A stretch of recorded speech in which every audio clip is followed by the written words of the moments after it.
Welcome back to my channel. I am your favorite spiritual mother, Bougie Vintage, and today's video is a spiritual video. Yay! Girl, squirrel, mans. Hi, how are you? God bless you today. I am excited to share a story with you guys actually. I feel like it's going to help somebody. So I'm going to share this story that, or a testimony actually that does not belong to me. Okay, y'all know my testimony, even though my testimony is ongoing. It is pending. So I'm going to share a story with you guys that really touched me, and it reminded me about a lot of different people in the Bible. But I guess I'll start with the scripture and then we will head into this story. We're in Genesis, girl. This is the beginning. We are in Genesis today, starting at Genesis 37, but I kind of just want to give you guys a quick brief. I want you guys to go and read Genesis for yourself, but specifically Genesis 37 because we are introduced to Joseph and his dreams. And so if you are unfamiliar with Joseph, then I'm going to give you guys a quick brief. So Joseph is the son of Jacob. Jacob, not my husband, okay? I am married to Jacob though. Jacob was actually a twin. He has a twin brother named Esau, or had a twin brother named Esau. And Esau was a mess child. Anyway, the Lord had favor over Jacob. So the story in particular that I want to share with you guys today is about Joseph and his brothers. Because Joseph was actually Jacob's favorite because he was his youngest and he was also born in Jacob's old age. So he had a lot of favor towards this son. And you're not supposed to show favoritism toward your children, but in the biblical days, girl, they was always showing favor to this person and that person. So, much like actually Jacob, he had favor with his mom, whereas Esau had favor with his father. And so, in order for Jacob to get the birthright from Esau, because Esau was the firstborn, even though he wasn't supposed to be, Jacob's mom actually helped him steal the birthright because their daddy was blind. Okay, anyway, that's another story for another day. I want to talk about Joseph and the jealousy that his brothers had towards him because he was the favored child. And the thing about it was, because Joseph was his favorite, because he was Jacob's favorite, Jacob did not hide it, child. He was giving him gifts. He gave him a beautiful robe. If you guys know the coat of many colors, like, it was no secret that Joseph was his favorite. And so, in a sense, God shows us favoritism the same way Jacob shows Joseph favoritism. And if you have that kind of favor over your life, then you attract people that are jealous of you. And so that's why I wanted to share this story, because when he was telling me, all my mind was doing was going in the Bible and picking out different people that had that favor and the situations they ended up in because of that favor. So Genesis 37:2. This is the account of Jacob and his family. When Joseph was 17 years old, he often tended to his father's flocks. He worked for his half-brothers, the sons of his father's wives, Bilhah and Zilpah. But Joseph reported to his father some of the bad things his brothers were doing. So he was a little bit of a snitch, but that's neither here nor there. Jacob loved Joseph more than any of his other children because Joseph had been born to him in his old age. So one day, Jacob had a special gift made for Joseph, a beautiful robe. But his brothers hated, not just they were jealous, girl, they hated Joseph because their father loved him more than the rest of them. They couldn't say a kind word to him. One night, Joseph had a dream, and when he told his brothers about it, they hated him more than ever. "Listen to this dream," he said. "We were out in the field tying up bundles of grain. Suddenly, my bundle stood up, and your bundles all gathered around and bowed low before mine." Girl, this was about to be worse than sibling rivalry, okay? You can't be just coming out here and sharing this kind of dream with your siblings. They might get a little, they might feel some type of way, you know? Joseph didn't care though. Joseph was like, I'm gonna tell them this dream. Since y'all want to be treating me badly, I'm gonna tell y'all the dream. His brothers responded, so you think you will be our king, do you? Do you actually think you will reign over us? And they hated him all the more because of his dreams and the way he talked about them. See, you got to be careful how you say things to certain people, because their egos and how they feel inadequate will start to come out in their verbiage. And, you know, sometimes you can't help how you say things. They just come out naturally the way they come out. But if you have people around you that don't like it, that are uncomfortable, that are jealous, you will know, because they can't hide it the same way you can't hide your favor. You didn't ask for this. That's what people don't realize. Joseph didn't ask to have this dream. You know, he never said, God, I would like to dream about grain standing up in the field tonight, and then tomorrow when I wake up, I'm going to tell my brothers. Like, that's not how it happened. So let me continue. Soon Joseph had another dream, and again he told his brothers about it. Listen, I have had another dream, he said. The sun, moon, and 11 stars bowed low before me. Now this number here is significant because Jacob had 12 children. This time he told the dream to his father as well as to his brothers, but his father scolded him. What kind of dream is that? He asked. Will your mother and I and your brothers actually come and bow to the ground before you? Little did he know, yes, actually y'all will.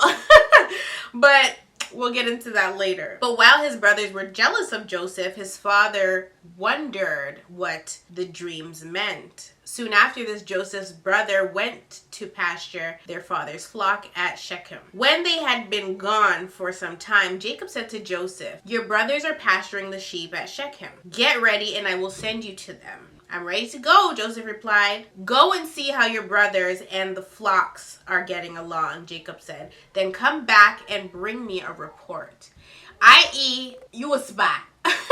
Go and snitch, okay? Go find out what they're doing and come back and tell me. So Jacob sent him on his way, and Joseph traveled to Shechem from their home in the valley of Hebron. When he arrived there, a man from the area noticed him wandering around the countryside. What are you looking for? He asked. I am looking for my brothers. Do you know where they are pasturing their sheep? Yes, the man told him. They have moved on from here, but I heard them say, let's go on to Dothan. Dothan? Girl. So Joseph followed his brothers to Dothan and found them there. And so this is where the story is about to get sticky icky, okay? Because even though Joseph had favor with his father Jacob, he also had favor with the good Lord above. And sometimes when God has favor over your life, you end up in crazy places that don't make sense to you at that time, but later on down the line, they will. And so let's talk about that side of things, because Joseph ends up getting sold into slavery at the head of his own brothers. I said, no, not my Joseph. When Joseph's brothers saw him coming, they recognized him in the distance. As he approached, they made plans to kill him. You see, jealous people will do anything to get rid of you. They might not physically kill you like his brothers were planning on doing, but they'll try to kill whatever God has placed inside of you. They will try to discourage you in a sense to make you feel like you're the inadequate one when really they're just projecting. Oh no. Oh no, don't try to project me, girl, okay? Don't try to project your inadequacies and your failures and your bumness onto me. You cannot. Okay, let me continue. Here comes the dreamer, they said. Come on, let's kill him and throw him into one of the cisterns. We can tell our father a wild animal has eaten him. Then we'll see what becomes of his dreams. So as I'm reading this, I'm like, these fools is crazy. Like, your own brother, really? You're gonna kill him because he had a dream? Really? That's how mad you guys are? Like, you're big mad if you're gonna murder your brother or sister or whoever over something petty. But if you read the Bible, you realize like petty comes straight out of the Bible, out of the good book, girl. Like, people being petty is so second nature. Girl, is first nature to human beings to be petty. But you can't be petty to somebody that has favor from God, because when you're petty to that person, you are going to be made to look like Boo Boo the Fool, okay? Not them. And the more you harass or are jealous or try to get in that person's way or their plans or purpose for their life from God, the more you try to do that, the more you are going to end up having to repent, because God don't play about his babies, okay?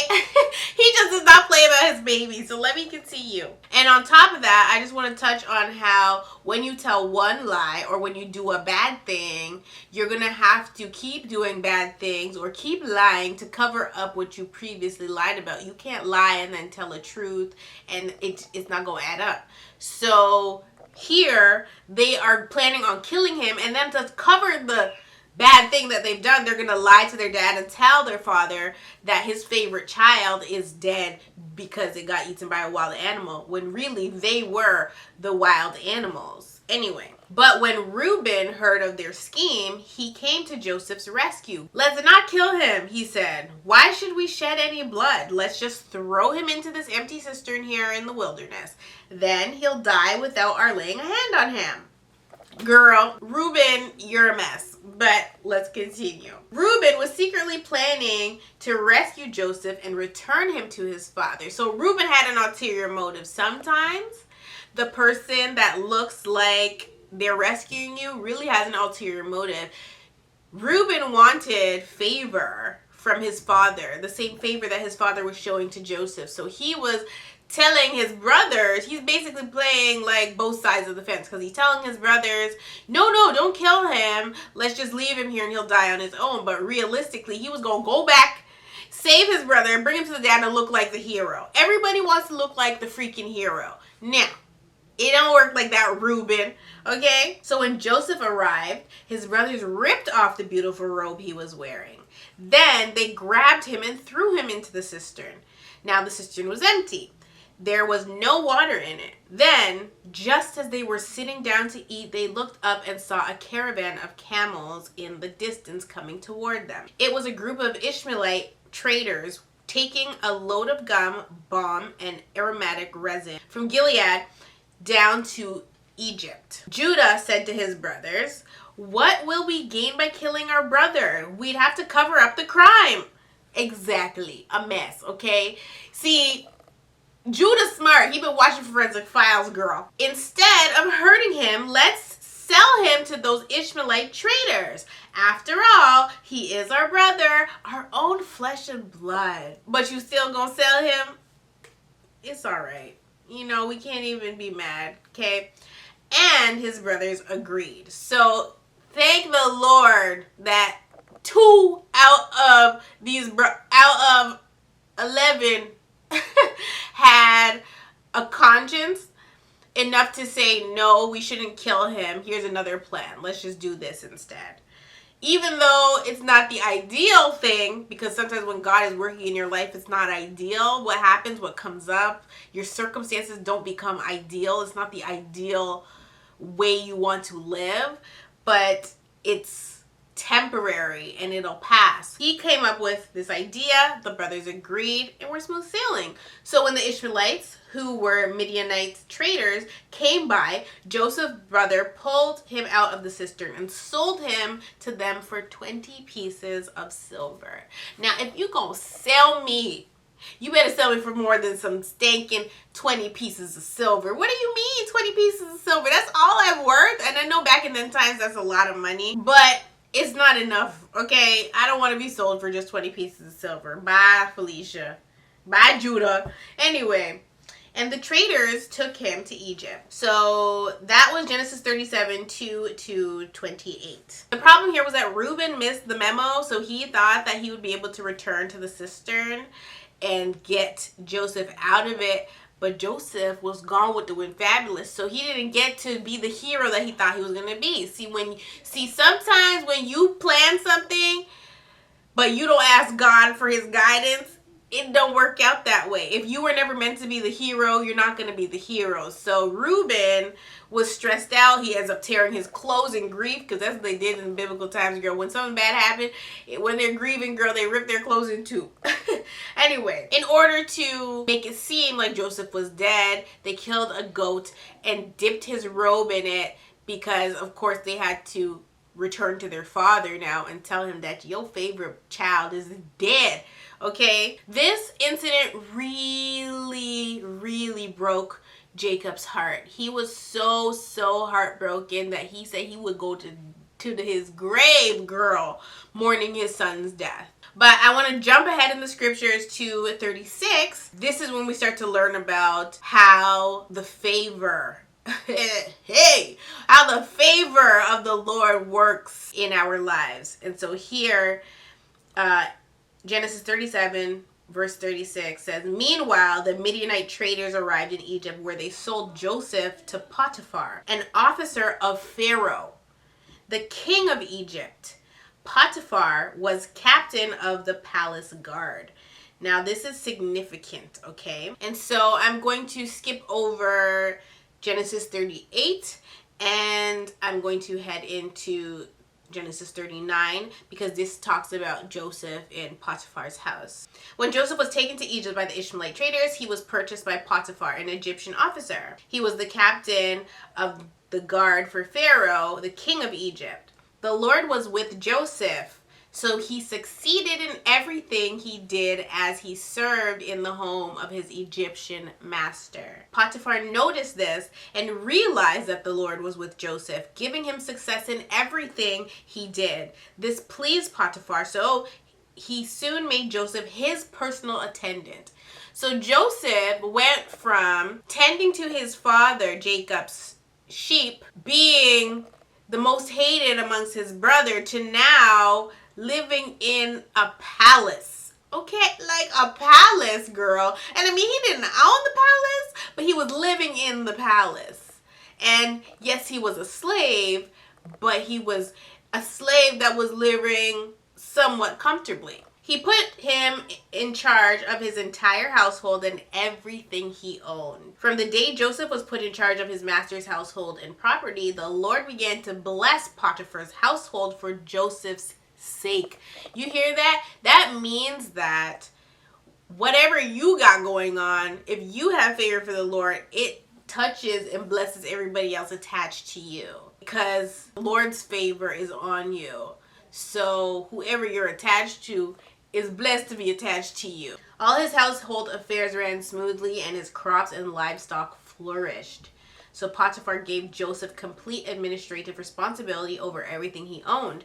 With Joseph there, he didn't worry about a thing, except what kind of food to eat. Now, things seem to be going great. This means that Joseph is having an awesome season. Yeah, he was sold into slavery, but look at where he ended up. And so he's living great, okay? Life is shapopping, but then sometimes when the Lord's favors on you and things look good, but God needs you to move to another level of glory, something bad may happen. So we get to Genesis 39, verse 8, and it talks about how Joseph was handsome, girl.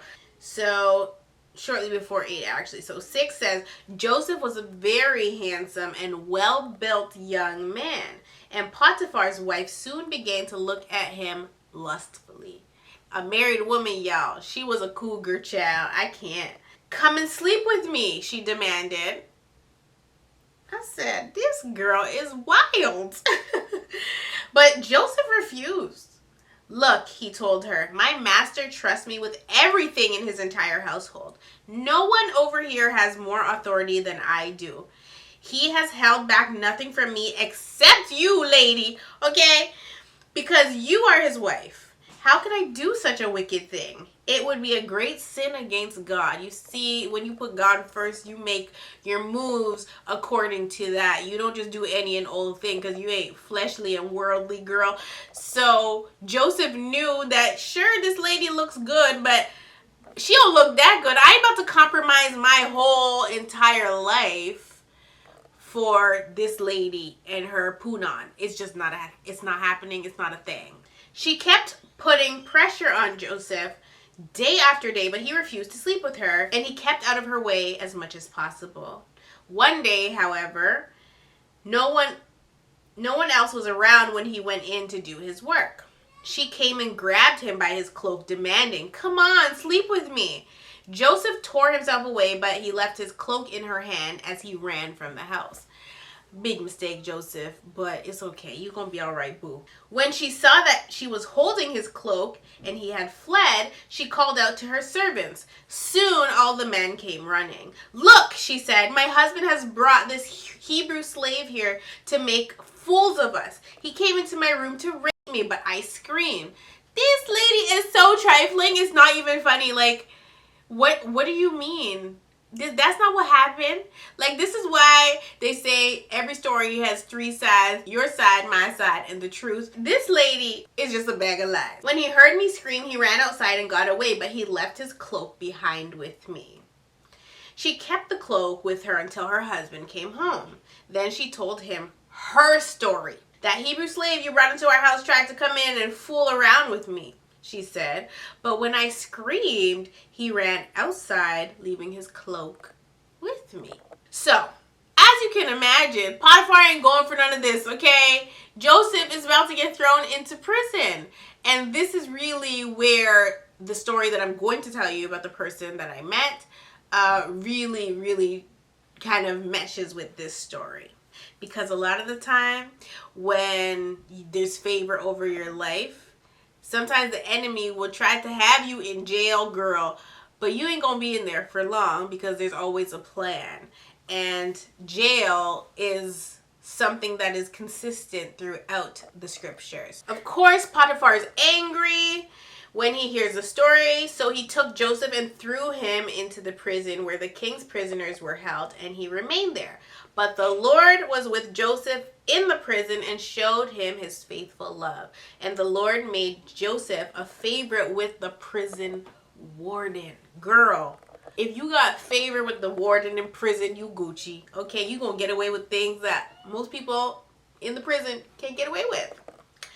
Before long, the warden put Joseph in charge of all the other prisoners and over everything that happened in the prison. So what this tells us is that when God is in control, people are going to have favor with you. They're gonna like you. They don't even know why, but God done softened their heart to you, and they're like, "I don't know why I like you, but I like you. You know, you don't look like the people that I usually hang around, but I like you. Your hair is cut funny, but I like you." Like, you know, the warden had no more worries because Joseph took care of everything. The Lord was with him and caused everything he did to succeed. So again, we see that success comes through God. And this success that Joseph is experiencing is only because of the grace of God and that he has favor with the Lord. And the Lord is causing other people to have favor over his life as well. And because Joseph, you know, he might not want to be in jail, there's a reason and a purpose for him being in that situation. For my own situation, I was in a shelter. I was homeless. And there's reason and purpose in me being there. I met somebody and they led me to where God wanted me to go. And so you have to realize that sometimes what you're going through is not about you. It's about who's attached to you. It's about the lives that will change with your testimony. And so I want to talk about Joseph being in prison. This is like Bible study, girl. Sometime later, Pharaoh's chief cupbearer and chief baker offended their royal master. Pharaoh became angry with these two officials and he put them in prison where Joseph was. in the palace of the captain of the guard. They remained in prison for quite some time, and the captain of the guard assigned them to Joseph, who looked after them. So a lot of the time when we're in situations where it doesn't feel right, it doesn't look good, you know, shelter, jail, bad relationships, even, like, sometimes when we're in those situations, as long as we hold on to faith, as long as we hold on to God in those times, he will send somebody that don't look like anybody, but he will send somebody to be our way out of that situation or circumstance. While they were in prison, Pharaoh's cupbearer and baker each had a dream one night, and each dream had its own meaning.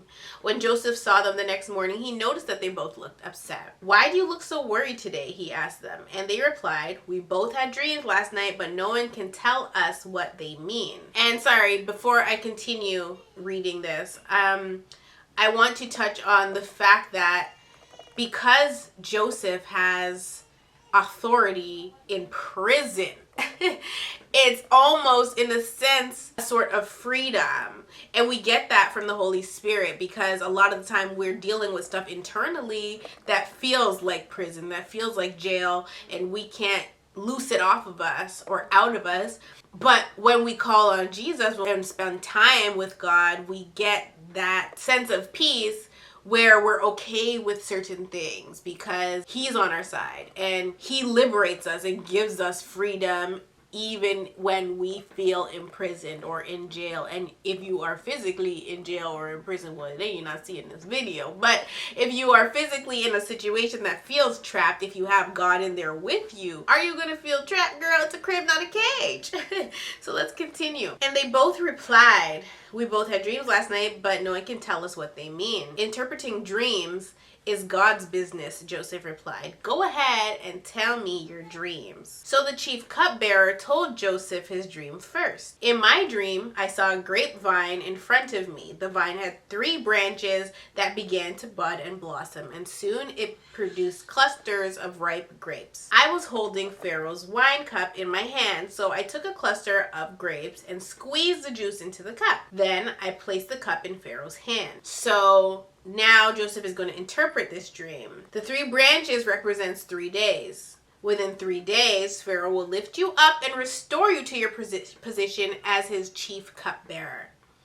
And please remember me and do me a favor when things go well for you. Mention me to Pharaoh so he might let me out of this place." Oh, girl. "For I was kidnapped from my homeland, the land of the Hebrews, and now I'm here in prison. But I did nothing to deserve it."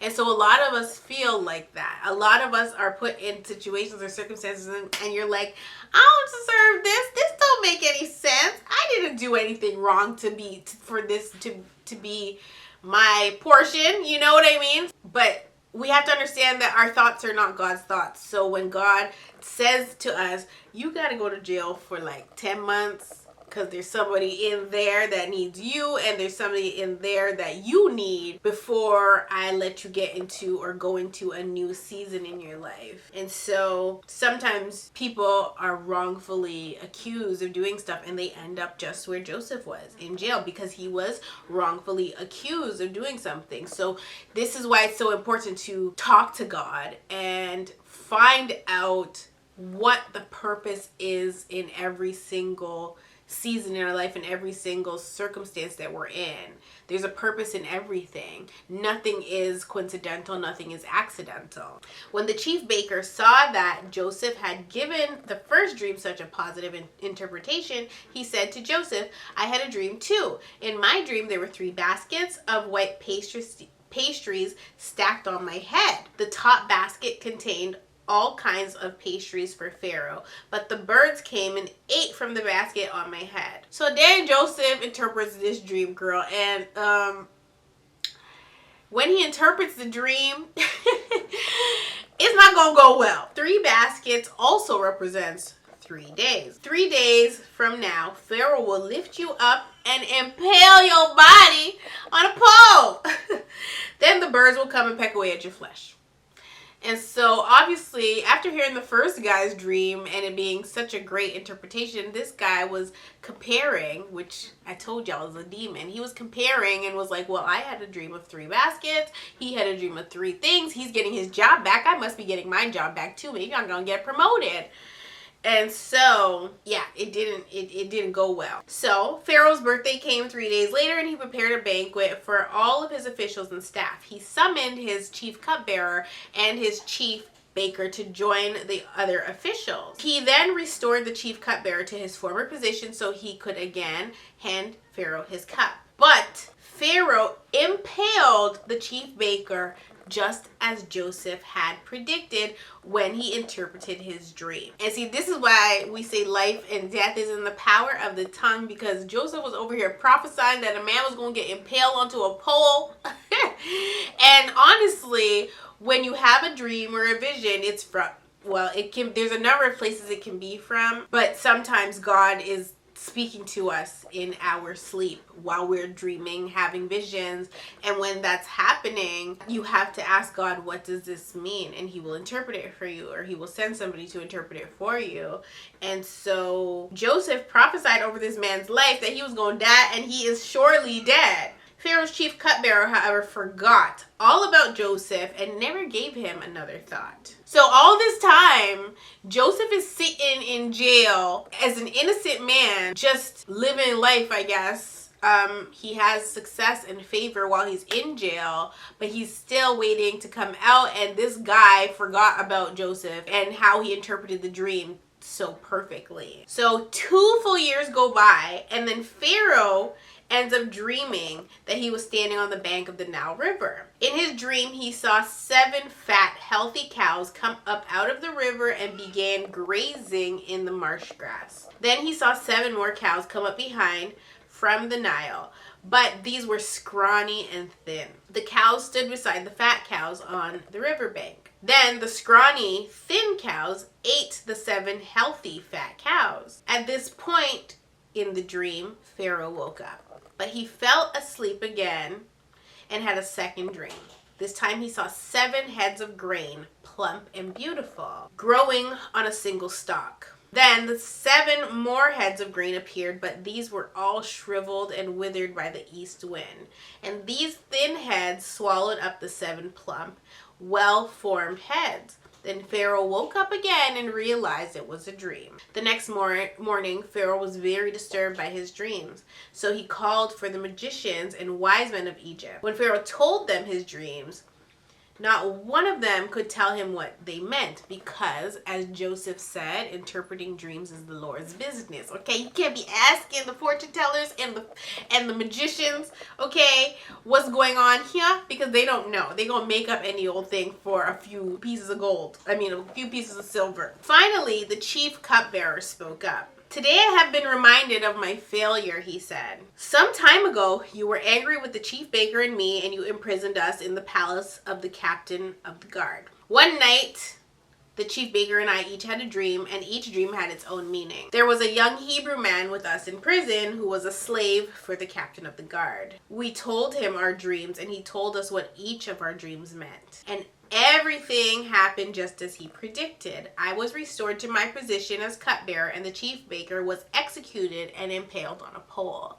So now we look at the 2 people that were in prison to meet Joseph, who are essentially, or the people that end up having to free Joseph, because now that Pharaoh's had a dream that needs interpretation, and nobody in the whole land can do it except for this young man that's been locked away in prison, which means he has to be freed. So of course, Pharaoh sends for Joseph at once, and he was quickly brought from the prison. After he shaved and changed his clothes, he went in and stood before Pharaoh. Then Pharaoh said to Joseph, I had a dream last night, and no one here can tell me what it means. But I have heard that when you hear about a dream, you can interpret it. It is beyond my power to do this, Joseph replied, but God can tell you what it means and set you at ease.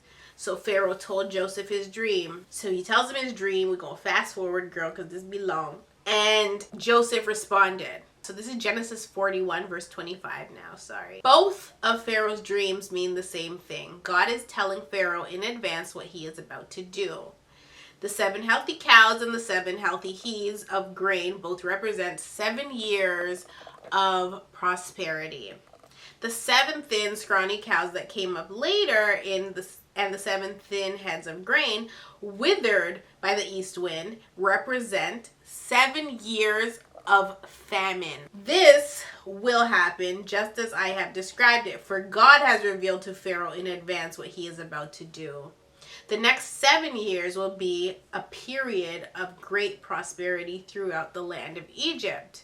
But afterward, there will be 7 years of famine, so great that all the prosperity will be forgotten in Egypt. Famine will destroy the land. This famine will be so severe that even the memory of the good years will be erased. As for having 2 similar dreams, it means that these events have been decreed by God, and he will soon make them happen. So if you're the type of person that has dreams over and over, you better start paying attention, writing the things down, and asking God to interpret them for you, because they definitely have meaning. I don't want to give any spoilers here. I feel like we should continue this next week because I love this story so much. But the fact of the matter is that Joseph was in jail, but Joseph had a skill that nobody else that was around could do the way he could do it, or at all. And so that is what brings me to this testimony that I'm going to share with you guys in like the shortest form of it, because I don't remember what the man said word for word, but I remember enough. It really, really, really resonated with me. So this story that I'm going to tell you guys is from my husband's barber. Usually I don't go with him to the barber, girl. I let him go by himself, but I brought him and he was like, oh, there's a lounge like you could sit. So I sat in there, and his barber talks a lot. And so I was curious to know how he got into his trade or his profession. And I'm usually like, when somebody has their own space and it's really intimate and private, because he has a cool little home studio, I like to know their story. And so I decided to ask him, like, hey, how did you even get into cutting hair? And this is the story that he shared with me. So basically what happened was he always used to cut his own hair. I believe he said he used clippers. So he'd always cut his own hair, and he would also do his friend's hair. But he was not really a barber. He was just like, I guess, hobbying, okay? Because he wasn't a full-time barber and he was young, he opted to sell narcotics. And so because he was selling narcotics, obviously he ended up nowhere but jail. And so he said he was locked up for some time. He didn't give me specifics. He didn't say how long, and I didn't ask because, girl, it ain't none of my business. The fact of the matter was he had gone to jail. And while you're in jail, while you're away from your lifestyle, because that's essentially when you are jailed, it is to teach you something. There's purpose there. So while he was in prison, he ended up kind of being the jail barber. And so this was, to me, similar to Joseph's story, where he had favor in the prison because everybody is coming to him for their haircut, which is not only a form of favor, but now he gets to practice doing hair while he's in jail. And so when he gets out of jail, obviously he'll have something to fall back on. So he's in jail, he's the jail barber, great. He gets out, and I believe he said his wife was pregnant at the time, and he didn't want to go back to jail. And so realistically, when people get out of jail, sometimes they just go back into what they used to do. But when the Lord is positioning you, you don't go back to how you were, okay? Because he had hope, because he had his children, and this is like more proof that the generations after you and babies are literally have so much purpose. And sometimes we don't understand their purpose, but later on we realize their purpose, because if he didn't have a pregnant girlfriend, he would probably have opted to sell narcotics. But because he had a pregnant girlfriend, he was like, I can't go back to jail. I'm going to miss my kids. I can't not be in their life. So when God allows you to start bringing children into the world, you look at things a little differently. And so he was like, I can't sell drugs. So you know what? I need to find a job, but I don't know how to do anything. But as you will have it, he picked up the newspaper, because this is back in them times when you look in the back of the newspaper for hiring. Okay, he looked in the newspaper and he sees that this company or this barbershop is hiring. And so he was like, oh, I don't have anything to lose at this point. I'm unemployed. I need work. I'm not going to do what I used to do. So I'll take anything right now. And this is my only skill. And so when you have that one skill, you got to perfect it, girl. So he goes and he calls the number and he tells the lady on the phone, like, look, I can do everything with clippers, razors, but I don't know the first thing about scissors. And she's like, okay, well, come in, and basically hires him on the spot. So he says, because he realized that this is something that he was going get into, every night he would come home and practice the scissors with the comb thing, and saying that, like, you have to be flush and all these things. If you're a barber, then shout out to you, you know what I'm talking about, or hairdresser. But he said he would just come home and practice with the scissors, just practicing. He didn't even have a head to practice on. He was just practicing. And so the lady that hired him had told him, like, he was doing an apprenticeship in the shop, because I had actually asked him, like, how long is barber school? That's how the conversation really started. And he said, that's the thing, there isn't barber school. The lady that gave him the apprenticeship kept telling him, you need to bring a model in and show us what you can do on a physical person, because I guess he was just like sweeping up the shop and stuff and being around it, but he wasn't really doing anything. He didn't really have clients just yet. And so this is a shop that a lot of different people work in. She kept pressuring him to bring the guy in or bring somebody in to cut their hair, and he was avoiding it because he really just didn't want to. And I can't remember why he said he didn't really want to. But I guess because he was just kind of intimidated, because the people that were around him were super duper experienced. And he felt like he didn't have that.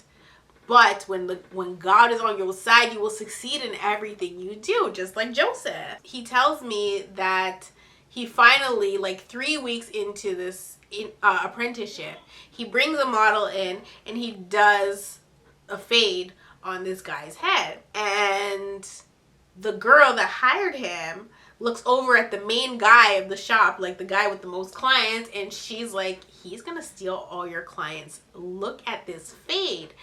And he's like, oh my God, like, why would you say that? Because now there's gonna be some kind of rivalry between us, like, whatever. And so he tried to explain to the guy, like, you're a barber, I'm an artist, there's a difference.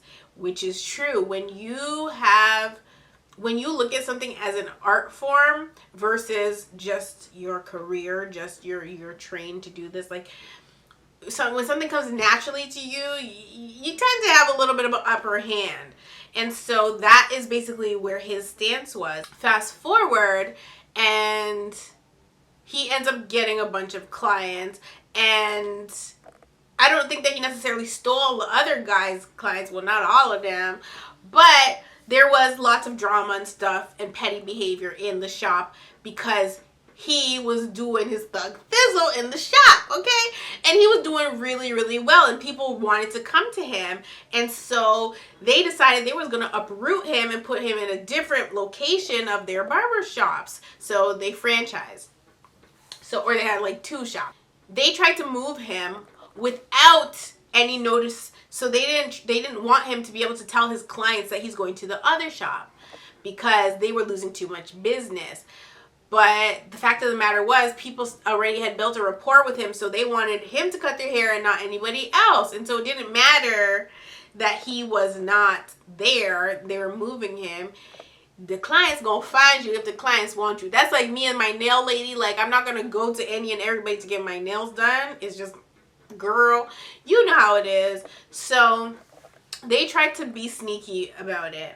First of all, while he's there, business is booming because everything that he does, he's successful because God has favor over his life. And so he's being successful in this barbershop. They uproot him, move him to another barbershop, and now they're not so successful. Okay, they have clients still, but it ain't popping how it used to.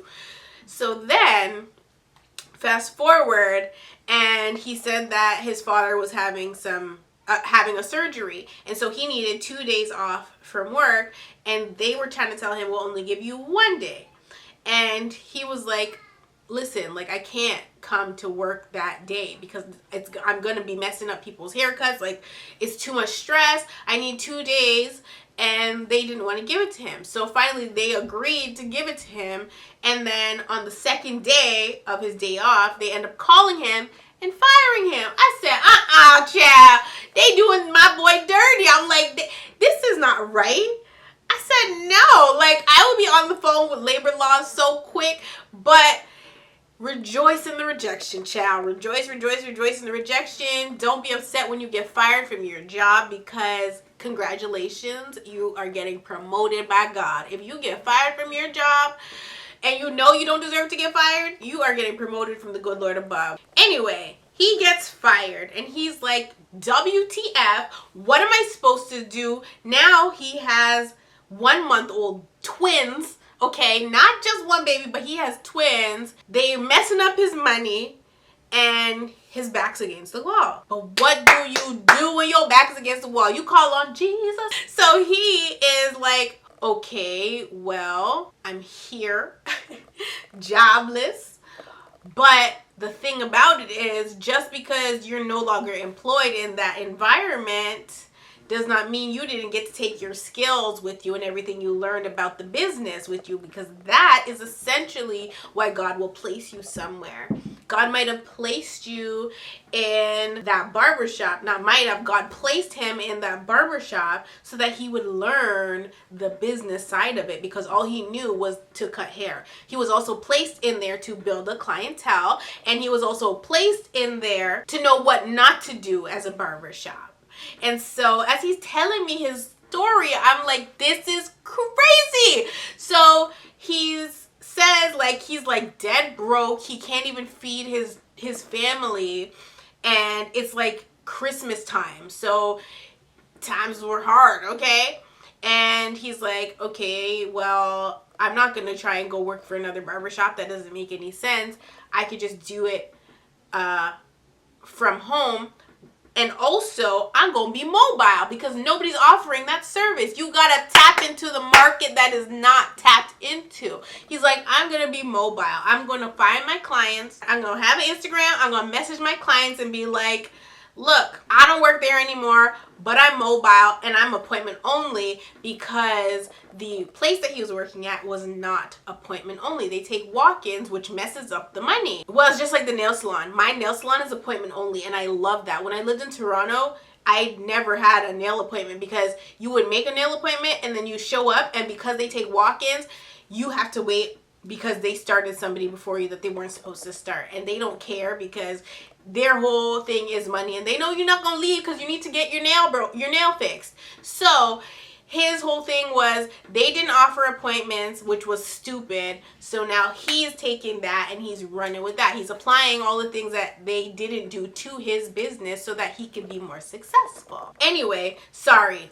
Before I even continue, the craziest part of this is when they fired him, the girl that hired him was on the phone with him talking some mess about, you will never work in this industry again, mark my words, all this stuff. But you cannot be stopped if God says go, okay? When God says go, no devil in hell, no human on earth can stop what he has for you. And if he's spent that time building you up and shaping you and molding you to be #1 barber in your city, then that's what it's gonna be. So she tells him that or whatever. So anyway, he starts this home business, and of course it's gonna be a little slow at first, but it ended up being really, really successful, and people were looking for a proper barber to go to, and he was that, because once again, he's an artist. he has the favor of the Lord, and he can't be beat. He's just too successful. And the way that the other company was running their business was a mess. Not to mention that they ended up partnering with another company, and they were opening a bunch of different locations, and their whole thing fell flat on its face because they were messy towards somebody that God had favor over, and so their whole thing fell apart. Whereas they went to open 6 spots or something like that. They opened a bunch of spots, and then within 6 months all those spots were closing, and they could only have the one shop. And they had actually called him, the same person they said, you will never work in this industry again. They had to call him and say to him, like, can you come and help our shop because we're about to lose it. Anyway, his business ends up being really, really successful, and that's actually how Shooter found him, because Shooter needed a barber here. Shooter used to wait to go all the way to Toronto when I would be going to get like my braces checked. That's when he would go to the barber.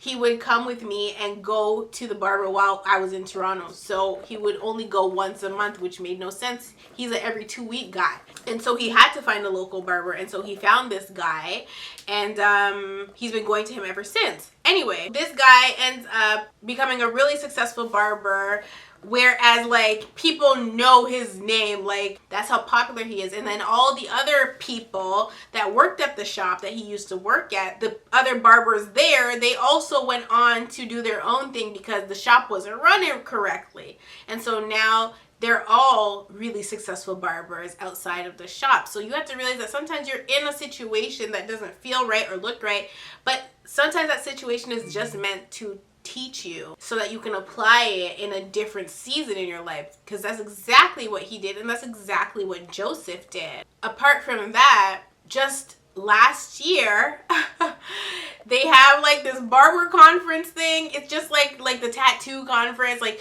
everything got a conference, girl. Comic-Con, like that kind of stuff. So there's one for barbers, and I guess it's a local one, and I was looking at his trophies, and he had won 2nd place in like freestyle something, and then 1st place in the entire competition. I said, hold on, you 1st place barber? My husband's getting his haircut at the 1st place barber? What? Which my husband spends $45 on just his beard. Isn't that crazy?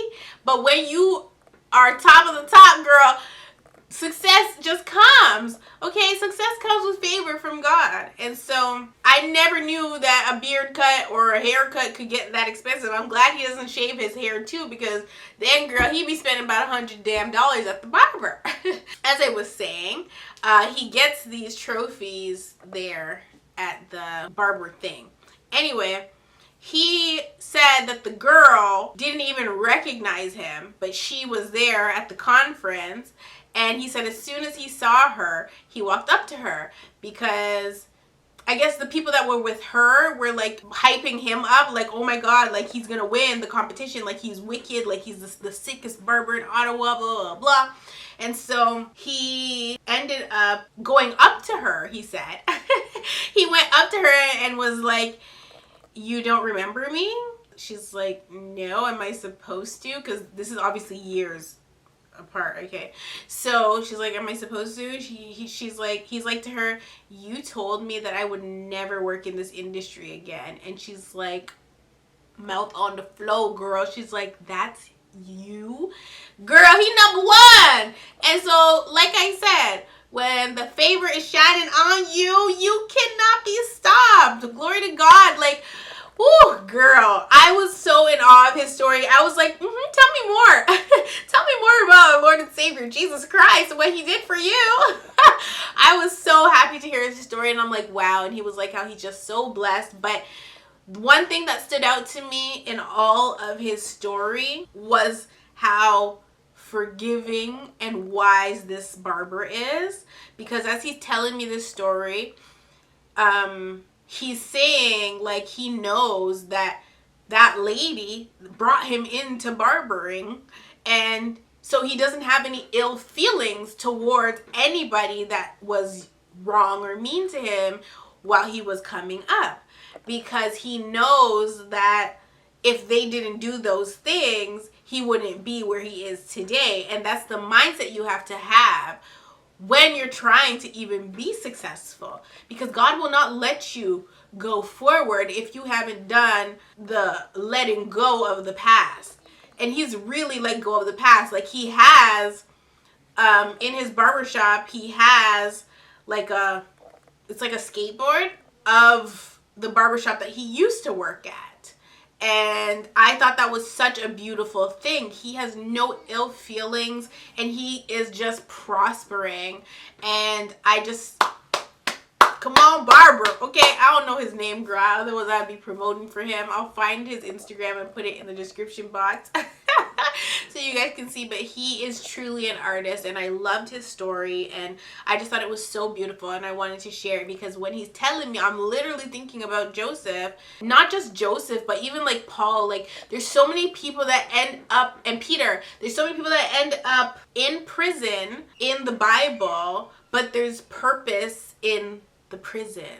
Okay, so that's what I want to leave you guys with today. I hope that this story resonated with you guys and will have you looking at your own circumstances in a different light. I'm going to close right now with prayer because my battery light is beeping, girl, and I don't know if it's going to cut off. So let's close in prayer. Spirit of the living God, fall afresh in this place. I thank you for giving me revelation and allowing me to see, God, Joseph in the barber and the barber in Joseph.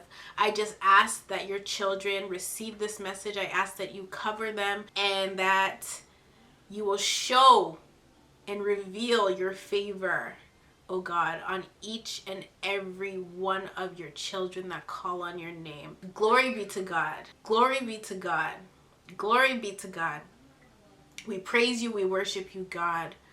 We adore you. And we are thankful because you didn't have to do anything that you've done in our lives, but you did. And so we appreciate you, God. We worship you and we come into your presence, oh God, with hearts full of thanksgiving. We come into your presence knowing that you are who you say you are. And God, when you put us in a prison, when our circumstances don't look right, don't feel right, as long as you're there with us, God, we can be assured that rest is on its way. I thank you, oh God. I thank you, I thank you, I thank you, and I thank you again. And in your holy name I pray, amen. And amen, girl. I love you all so much. Blessings to you. And I'm still on the Daniel fast, girl. Energetic. Okay? In my cheetah, girl. It's a cheetah or a leopard, girl. Don't matter. Anyway, I will definitely see you in the next one.